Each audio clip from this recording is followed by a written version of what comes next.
ಇದೇ ವೇಳೆ ಹನುಮನ ಪಾದದ ಮೇಲಾಣೆ ಮಂದಿರವನ್ನ ಕಟ್ಟುವೆವು ಅನ್ನುವಂತಹ ಘೋಷವಾಕ್ಯ ಅಲ್ಲಿ ಮೊಳಗಿದೆ. ಸಂಕೀರ್ತನ ಯಾತ್ರೆಯಲ್ಲಿ ಪಾಲ್ಗೊಂಡಂತಹ ಹಿಂದೂಗಳು ಹೇಳ್ತಾ ಇರುವಂತಹ ವಿಚಾರ ಇದು. ಜಾಮಿಯಾ ಮಸೀದಿ ಎದುರು ಹನುಮ ಮಾಲಾಧಾರಿಗಳು ಕರ್ಪೂರವನ್ನ ಹಚ್ಚಿ ಭಜನೆಯನ್ನು ಕೂಡ ಮಾಡಿದ್ದಾರೆ. ರಸ್ತೆಯಲ್ಲಿ ಕೂತು ಕಟ್ಟುವೆವು ಮಂದಿರವನ್ನ ಇದೇ ಜಾಗದಲ್ಲಿ ಅನ್ನುವಂತಹ ಸಂಕಲ್ಪವನ್ನ ಅಲ್ಲಿ ಮಾಡ್ತಾ ಇದ್ದಾರೆ. ನೀವು ಅದಕ್ಕೆ ಸಂಬಂಧಪಟ್ಟಂತಹ ದೃಶ್ಯಾವಳಿಗಳನ್ನ ಕೂಡ ನೋಡ್ತಾ ಇದ್ದೀರಾ. ಸಾಮಾನ್ಯವಾಗಿ ಈ ಸಂಕೀರ್ತನ ಯಾತ್ರೆಗಳಲ್ಲಿ ಹಿಂದೂ ಸಂಘಟನೆಗಳು ಕರೆ ಕೊಡುವಂತಹ ಸಂಕೀರ್ತನ ಯಾತ್ರೆಗಳಲ್ಲಿ ಒಂದು ಸಂಕಲ್ಪ ಇರುತ್ತೆ. ಆ ಸಂಕಲ್ಪವನ್ನ ಇಟ್ಕೊಂಡು ಅವರು ಯಾತ್ರೆಗೆ ಕರೆ ಕೊಡ್ತಾರೆ. ಸೊ ಇಲ್ಲಿನ ಸಂಕಲ್ಪ ಬಂದು ಈ ಜಾಗದಲ್ಲಿ ನಾವು ಮಂದಿರವನ್ನ ಕಟ್ತೀವಿ, ಇಲ್ಲಿ ಹನುಮನನ್ನ ಮತ್ತೆ ಪ್ರತಿಷ್ಠಾಪನೆ ಮಾಡ್ತೀವಿ ಅನ್ನೋದು ಇವರ ಮಾತು.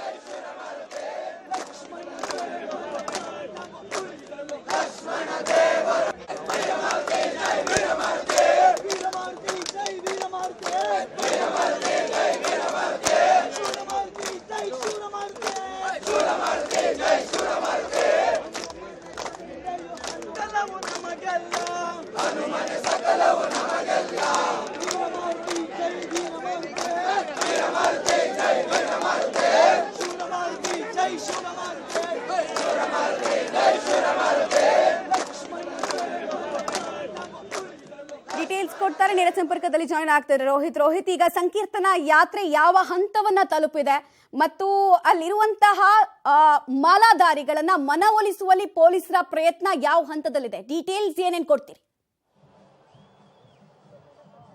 ನಿಮಿಷಾಂಬ ದೇವಸ್ಥಾನದಿಂದ ಬಂದಂತ ಸಂಕೀರ್ತನ ಯಾತ್ರೆ ಸದ್ಯ ಇದೀಗ ಜಾಮಿಯಾ ಮಸೀದಿ ಬಳಿ ಬಂದಿರೋದು. ಅಂದ್ರೆ ನಿಮಿಷಾಂಬ ದೇವಸ್ಥಾನದಿಂದ ಜಾಮಿಯಾ ಮಸೀದಿ ಬಳಿಗೆ ಪ್ರತಿ ಬಾರಿ ಕೂಡ ಬೇಗ ಈ ಪ್ರೊಸೆಷನ್ ಬರುತ್ತೆ.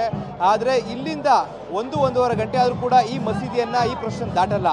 ನಾವು ದೃಶ್ಯದಲ್ಲಿ ಗಮನಿಸ್ತಾ ಇದೀವಿ, ಮಸೀದಿಯ ಪಕ್ಕದಲ್ಲಿರುವಂತಹ ಒಂದು ಸರ್ಕಲ್ ನಲ್ಲಿ ಹನುಮಧಾರಿಗಳೆಲ್ಲರೂ ಕೂಡ ಕುಣಿತಾ ಇರುವಂತಹ ದೃಶ್ಯಾವಳಿಗಳನ್ನ ಗಮನಿಸಬಹುದಾಗಿರುತ್ತದೆ. ಜೊತೆಗೆ ಮಂದಿರದ ಕಡೆ ಅಂದ್ರೆ ಮಸೀದಿಯ ಕಡೆ ಕೈ ತೋರಿಸ್ಕೊಂಡು ಇಲ್ಲಿ ನಾವು ಮಂದಿರ ಕಟ್ತೀವಿ, ಇದು ನಮ್ಮ ಸಂಕಲ್ಪ ನಿಟ್ಟಿನಲ್ಲಿ ಒಂದು ಘೋಷಣೆಯನ್ನ ಕೂಗ್ತಾ ಇರುವಂತಹ ದೃಶ್ಯಾವಳಿಗಳನ್ನ ಗಮನಿಸ್ತಾ ಇದೀವಿ.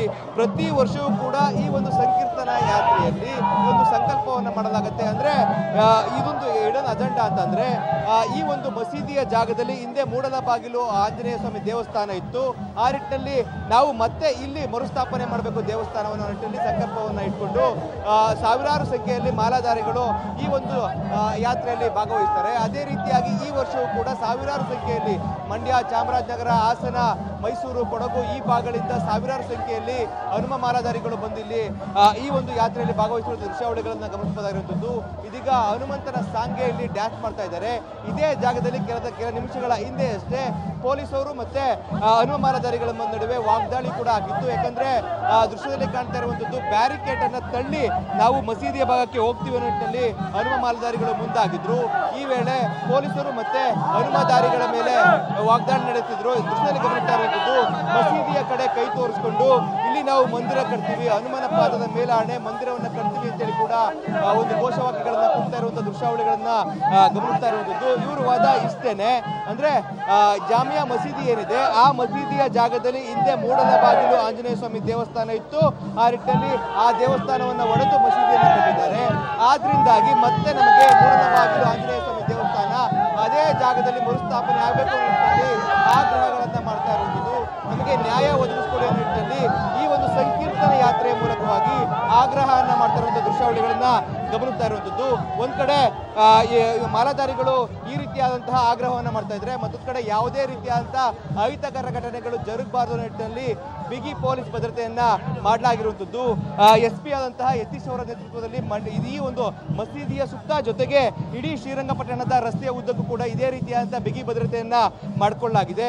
ಏನು ಸಂಕೀರ್ತನ ಯಾತ್ರೆ ವೇಳೆಯಲ್ಲಿ ಯಾವುದೇ ರೀತಿಯಾದಂತಹ ಅಹಿತಕರ ಘಟನೆಗಳು ಜರುಗಬಾರದು ನಿಟ್ಟಿನಲ್ಲಿ ಮುನ್ನೆಚ್ಚರಿಕಾ ಕ್ರಮವಾಗಿ ಮಂಡ್ಯ ಪೊಲೀಸ್ ಇಲಾಖೆ ಈ ರೀತಿಯಾದಂತಹ ಭದ್ರತೆಯನ್ನ ಮಾಡಿಕೊಂಡಿರುವಂತದ್ದು. ಮಮತಾ, ರೈಟ್, ಧನ್ಯವಾದ ತಮ್ಮೆಲ್ಲ ಮಾಹಿತಿಗಾಗಿ ರೋಹಿತ್. ದೃಶ್ಯಾವಳಿಗಳನ್ನ ನೀವು ಗಮನಿಸ್ತಾ ಇದ್ದೀರಾ. ಅಲ್ಲೇ ಭಜನೆ, ಅಲ್ಲೇ ಹಾಡು, ಅಲ್ಲೇ ಸಂಕೀರ್ತನೆಗಳನ್ನ ಅಲ್ಲಿ ಜಪಿಸ್ತಾ ಇದ್ದಾರೆ. ಎಲ್ಲರದ್ದು ಸಂಕಲ್ಪ ಒಂದೇ, ಅಲ್ಲಿ ಹನುಮನನ್ನ ಮತ್ತೊಮ್ಮೆ ಪ್ರತಿಷ್ಠಾಪನೆ ಮಾಡಬೇಕು, ದಕ್ಷಿಣ ಅಯೋಧ್ಯೆಯ ಮಾದರಿಯಲ್ಲಿ ಹೋರಾಟ ಮಾಡೋದಕ್ಕೂ ನಾವು ಸಿದ್ಧ, ಇದು ನಮ್ಮ ಪಾಲಿಗೆ ದಕ್ಷಿಣದ ಅಯೋಧ್ಯೆ ಅನ್ನೋದು ಅಲ್ಲಿನ ಜನರ ವಾದ.